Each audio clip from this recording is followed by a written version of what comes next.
Hi everyone, this is robin Sharma और मैं आप सभी को वेलकम करता हूँ हमारी एक और बेहद इम्पोर्टेंट वीडियो के अंदर।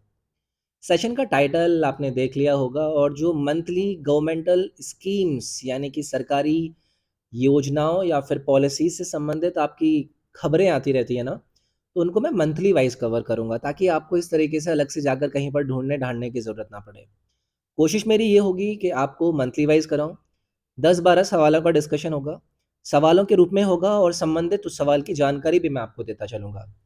ये कुछ मेरे बारे में जानकारी अगर आप में से कोई भी स्टूडेंट अनअकैडमी पर जुड़ना चाहता है, तो जुड़ सकते हैं। मैं वहाँ पर आपको कंप्लीट जीएस और क्वांट का सेक्शन कराता हूँ, अगर आप जुड़ना चाहते हैं। अगर आप जुड़ने से पहले या फिर कुछ और जानकारी मुझसे लेना चाहते हैं, तो ये मेरा इंस्टाग्राम का यूज़र नेम है। यहाँ पर जाकर आप मुझे मैसेज कर सकते हैं। कोई भी क्वेरी हो आप मुझसे पूछ सकते हैं। ये टेलीग्राम का मेरा यूज़र नेम है।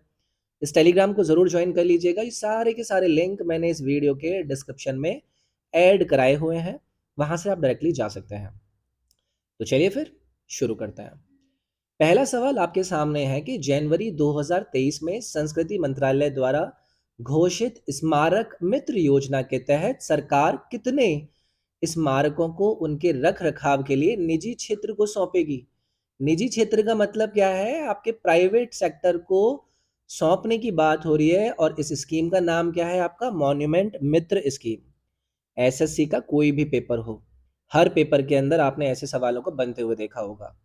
तो पहली चीज़ तो ये है कि ये आपकी न्यूज़ खबर में क्यों थी? या फिर ये जो आपकी स्कीम है, ये आपकी चर्चा में क्यों थी? तो वो मैंने ऑलरेडी बता दिया कि सरकार ने आपके कुछ नंबर ऑफ मॉन्यूमेंट्स हैं, यानी कि स्मारक हैं, जिसको प्राइवेट सेक्टर को ये देंगे ताकि वो उनके रख-रखाव को कर सकें। और इस स्कीम का नाम क्या है? मॉन्यूमेंट मित्र स्कीम। सवाल का आंसर रहेगा कि टोटल 1000 ऐसे आपके मॉन्यूमेंट्स होंगे जिसको आपका प्राइवेट सेक्टर को दिया जाएगा जनवरी 2023 के अंदर।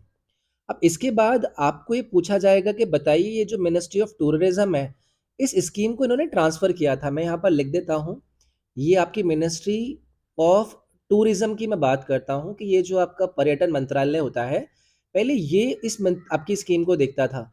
उन्होंने इस स्कीम को ट्रांसफ़र करके किसको दे दिया है आपका? मिनिस्ट्री ऑफ कल्चर को। ठीक है? तो ये छोटी-छोटी सी बातें होती हैं, ये आपको याद रखना है। आपको पता है 15 अगस्त 2023 को हमारा देश आज़ादी का अमृत महोत्सव आपका सेलिब्रेट कर रहा है। तो एक कॉर्पोरेट सोशल रिस्पॉन्सिबिलिटी को सामने लाकर यहाँ पर प्राइवेट सेक्टर को इन्वॉल्व करने की कोशिश करी है भारतीय सरकार ने। तो ये एक चीज़ थी। अब अगर मैं आपसे आपके इस मॉन्यूमेंट मित्र स्कीम की बात करूँ, तो सवाल आपसे पूछा जा सकता है कि यार ये आपकी लॉन्च कब करी गई थी? ऐसे सवाल बनते हैं ना, तो ये आपको याद रखना है सितंबर 2017 को आपकी ये मॉन्यूमेंट मित्र स्कीम को लॉन्च करा गया था।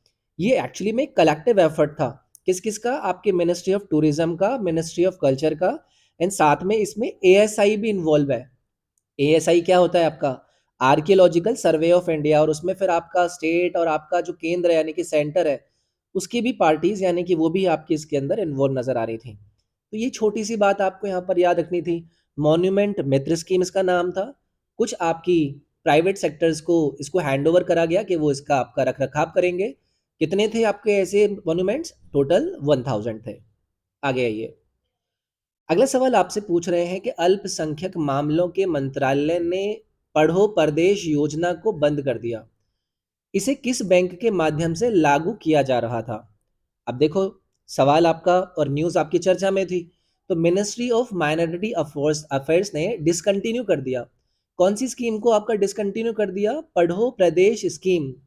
और इसको इम्प्लीमेंट करा जा रहा था कौन से बैंक के द्वारा, वो आपको बताना था। तो मेरे ख्याल से आपकी ये जनवरी मंथ के अंदर चर्चाओं में क्यों थी कि ये जो आपकी मिनिस्ट्री ऑफ माइनॉरिटी अफेयर्स है, इसने आपकी पढ़ो प्रदेश स्कीम को डिसकंटिन्यू कर दिया। स्कीम क्या प्रोवाइड करती थी? तो एक्चुअली में ये सब्सिडी इंटरेस्ट प्रोवाइड कर रही थी आपके एजुकेशनल लोन्स के ऊपर। एजुकेशन लोन्स जो आपके प्रोवाइड होते हैं ना, तो उसके ऊपर आपकी सब्सिडी इंटरेस्ट यहाँ पर प्रोवाइड कराए जा रहे थे। जो माइनॉरिटीज़ कम्युनिटी हैं, जो अल्पसंख्यक हैं, उनको ये सब्सिडीज़ प्रोवाइड करने की बात थी। इसका मेन उद्देश्य क्या था कि भई जो भी आपके ऐसे माइनॉरिटीज़ से आने वाले बच्चे हैं, उनको अगर मास्टर्स करना हो, उनको अगर एमफिल करना हो, उनको अगर पीएचडी करना हो, तो ऐसे क्षेत्र के अंदर अगर उनका इंटरेस्ट तो वो ऐसा कर पाएँ। सवाल आपका ये था कि इसको इम्प्लीमेंट किस बैंक के थ्रू करा जा रहा था, तो ये है आपका कैनरा बैंक। ये सवाल का रूप मैंने आपको दे दिया और संबंधित जानकारी भी मैंने आपको यहाँ पर बता दी। अब इस स्कीम के अंदर था क्या? मतलब वही है कि कोई भी अगर बच्चा कोई भी आपका एजुकेशन लोन लेता है ना, तो उस पर बनने वाला उसका इंटरेस्ट जो था, वो आपका एजुकेशन लोन स्कीम के अंदर डाल दिया गया था, जिससे कि बच्चों को काफ़ी हेल्प करने की कोशिश कर रही थी भारतीय सरकार। डिसकंटिन्यू कर दिया गया, याद रखिएगा, ये एक आपका चर्चा में था, तो मैंने सोचा इसको आपके साथ डिस्कस करा जाए। अगला आपसे सवाल पूछ रहे हैं कि 13 जनवरी 2023 को विकासशील देशों के लिए एक नई आरोग्य मैत्री परियोजना की घोषणा किसने करी? पहली चीज़ तो आपको यही पता चल गया कि ये आपका चर्चा में क्यों है। तो आपको पता है कि हमारे देश के प्रधानमंत्री जी जिनका नाम क्या है, आप सभी को पता है, मोदी जी। अब आपको ये न्यूज़ में क्यों मिला कि इन्होंने अनाउंस किया था? क्या अनाउंस करा था कि 13 जनवरी का ये टाइम है कि जो डेवलपिंग नेशंस हैं, उनके लिए एक प्रोजेक्ट सामने लेकर आए थे, नाम मैंने ऑलरेडी आपको बता दिया, आरोग्य मैत्री। अब ये तो आपका आंसर मेरे ख्याल से पता चल ही गया होगा आपको कि डी विकल्प आपका करेक्ट हो जाएगा। इस प्रोजेक्ट के अंदर था क्या? तो यहाँ पर बात ये हो रही थी कि भारत जो है ना, वो आपकी मेडिकल सप्लाईज़, मैं यहाँ पर लिख देता हूँ, जो मेडिकल सप्लाईज़ होती हैं, उनको प्रोवाइड करेगा। कोई भी ऐसी कंट्री को जो कि आपका डेवलपिंग कंट्री है और वहाँ पर उनको कोई नेचुरल डिज़ास्टर फेस करने के लिए मिल रहा हो या फिर कोई ह्यूमैनिटेरियन क्राइसिस आपका वहाँ पर आया हो, तो इसलिए आपको ये आरोग्य मैत्री नामक जो प्रोजेक्ट है, ये सामने आया और 13th ऑफ जनवरी को देश के प्रधानमंत्री मोदी जी के द्वारा इसको इम्प्लीमेंट करने की घोषणा करी। तो मेरे ख्याल से ये चीज़ आप याद रखोगे, नाम याद रखिएगा, आरोग्य मैत्री। अगला सवाल देखिए। अगला सवाल आपसे पूछ रहा है कि मंत्रिमंडल ने रुपे डेबिट कार्ड को और कम मूल्य के भीम यूपीआई लेन-देन को बढ़ावा देने के लिए कितने करोड़ रुपए की प्रोत्साहन योजना को मंजूरी दी? सवाल आप समझ गए होंगे। चर्चा में क्यों था कि कैबिनेट यानी कि जो आपकी मंत्रालय होते हैं, वो आपके अप्रूवल देते रहते हैं, तो कैबिनेट ने अप्रूव कर दिया है। कितने करोड़ रुपयों को यहाँ पर अप्रूव किया है? 2600 करोड़ रुपए। तो सवाल का आंसर तो चलो आपको पता चल गया कि विकल्प नंबर सी करेक्ट हो जाएगा। ये आपका इंसेंटिव स्कीम है। इंसेंटिव स्कीम का मतलब आप ऐसे समझ लीजिएगा, किसी एरिया के अंदर अगर आप किसी चीज़ को लेकर लोगों की भागीदारी को बढ़ाने के लिए कुछ आपका वहाँ पर योगदान दे रहे हो, इंसेंटिवाइज़ कर रहे हो।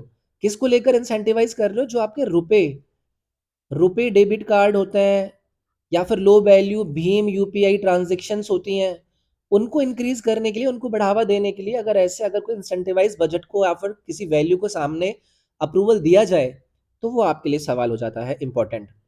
बाकी की मैंने बता ही दिया है और इससे रिलेटेड इतना ही बहुत है, आगे की तरफ बढ़ता है। अगला सवाल आपसे पूछ रहे हैं कि केंद्र ने नई एकीकृत खाद्य सुरक्षा योजना का नाम प्रधानमंत्री गरीब कल्याण अन्न योजना यानी कि पीएमजीकेएवाई रखा। नई योजना का कार्यन्वयन कब से शुरू हुआ था? सेंटर ने नेम किया एक new integrated food security scheme को प्रधानमंत्री गरीब कल्याण अन्न योजना के नाम से। इम्प्लीमेंट ये जो होगा नई स्कीम का, वो आपका स्टार्ट कब से होगा? पहली चीज़ आपकी ये हो गई। चर्चा में क्यों थी?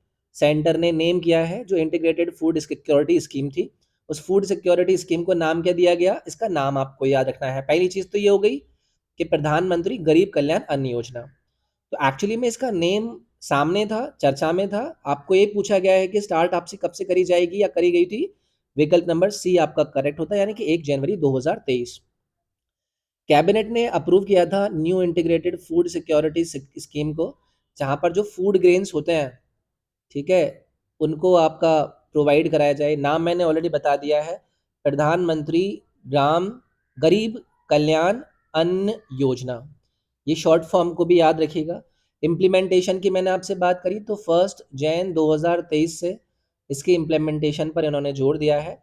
लगभग 80 करोड़ जो गरीब लोग हैं और जो पूरेस्ट पीपल आपको हमारे देश के अंदर नज़र आते हैं, उसको इसका लाभ होगा।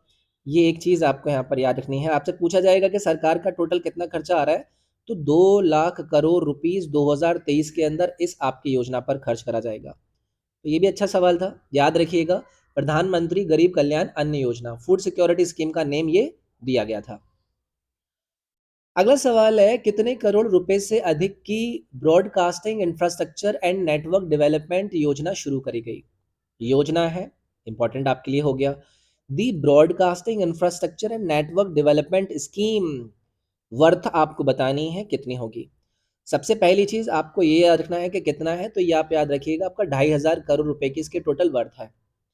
दूसरी चीज़ कि फोकस किस पर करेगा, तो आप ये बना जान लीजिए, जो प्रसार भारती हमारा है, मैं यहाँ पर लिख देता हूँ, प्रसार भारती का जो टोटल नेटवर्क है उसको आपका एक्सपेंड करने की बात चल रही है, यानी कि अपग्रेड करना चाहते हैं। अपग्रेड मान लीजिए, या फिर आप ये बोल दीजिए कि उसको इम्प्रूव करना चाहते हैं, उसके ऊपर आपका ये इंफ्रास्ट्रक्चर को और अच्छे से दिखाना चाहते हैं, जो इनका डिस्ट्रीब्यूशन नेटवर्क है उसको आपका फैलाना चाहते हैं।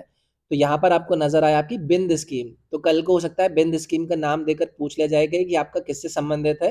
तो प्रसार भारती के इंफ्रास्ट्रक्चर को अपग्रेड अपग्रेड करना, उसके डिजिटल कंटेंट को आपका इम्प्रूव करना और उसके डिस्ट्रीब्यूशन नेटवर्क को फैलाना, this is the main objective. अब अगर आपसे पूछा जाए कि यार ये जो आपकी बींद स्कीम है ये कौन सी किसकी स्कीम है, तो यहाँ पर आप ये भी याद रखिएगा कि ये आपकी सेंट्रल सेक्टर स्कीम है। ऐसे सवाल भी बनते हैं, ठीक है। सेंट्रल सेक्टर स्कीम है और 2025-26 का इसका आपका पीरियड सेट करा गया है। ये छोटी सी चीज़ आप याद रखिएगा, ठीक है। आगे आइएगा।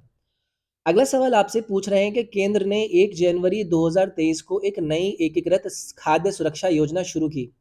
नई योजना 2023 में राष्ट्रीय खाद्य सुरक्षा अधिनियम एनएफएसए के तहत कितने लाभार्थियों को मुफ्त खाद्यान्न प्रदान करेगी। अभी पीछे ही मैंने डिस्कस किया था आपको इसको, ठीक है।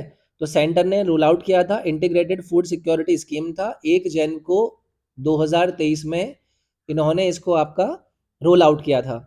अब कितने लोगों को इसका फायदा होगा, तो ये आप याद रखिएगा कि 81 करोड़ लोगों को इसका फायदा होगा। और नेशनल फूड सिक्योरिटी एक्ट 2023 के तहत आपका ये पूरा का पूरा यूज किया जा रहा है। क्या कर रही है इसमें आपकी केंद्रीय सरकार?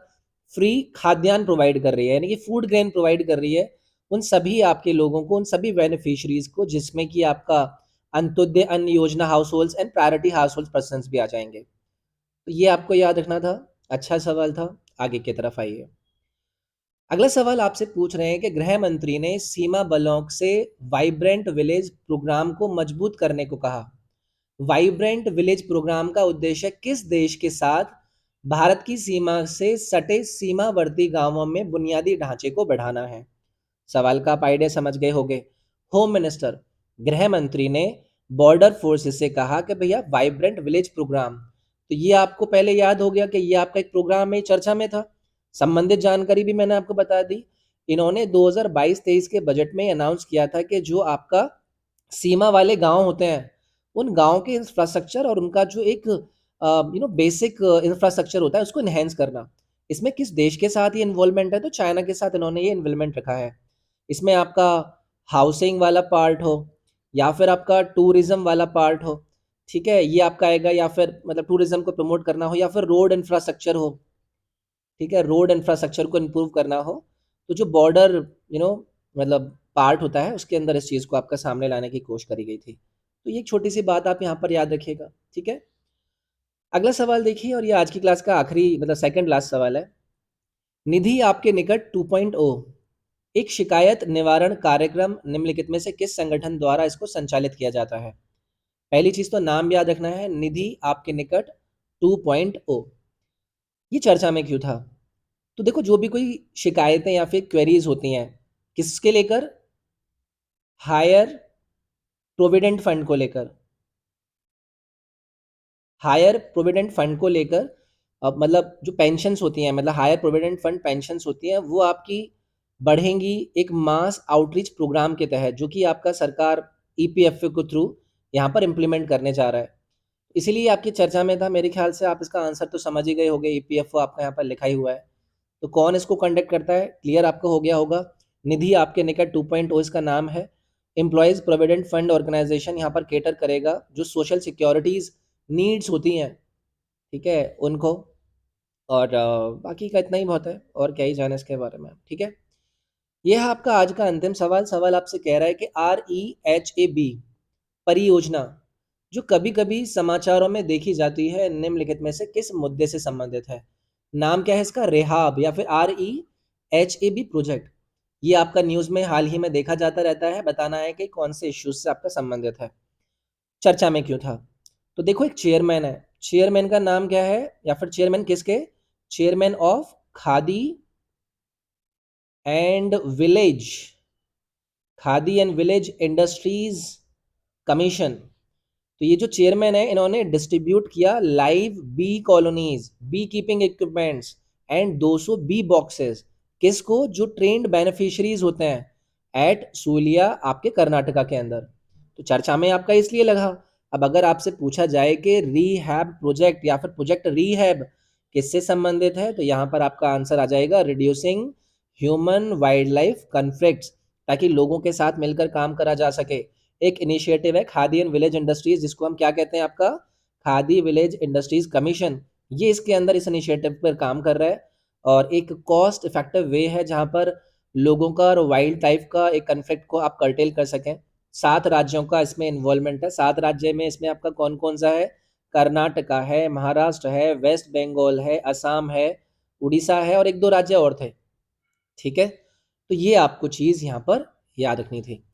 तो यार ये मैंने जनवरी मंथ के अंदर स्कीम, प्रोजेक्ट्स, इनिशिएटिव्स, ये जो चर्चाएँ रहती हैं ना, इनको मैं आपके सामने लेकर आ गया।